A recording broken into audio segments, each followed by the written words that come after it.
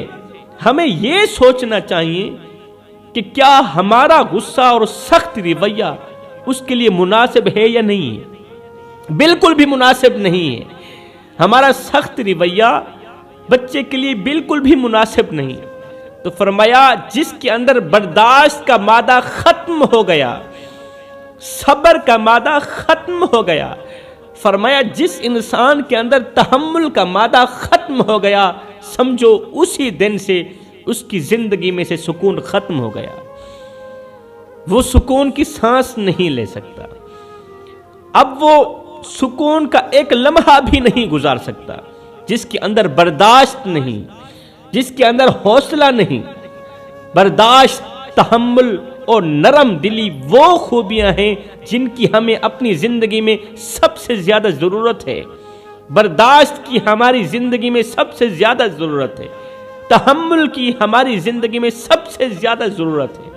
ہم چھوٹی چھوٹی باتوں پر غصے میں آ جاتے ہیں، اپنے جذبات پر قابو نہیں رکھتے اور اپنی ناگواری کا اظہار فوری طور پر کرنے لگ جاتے ہیں۔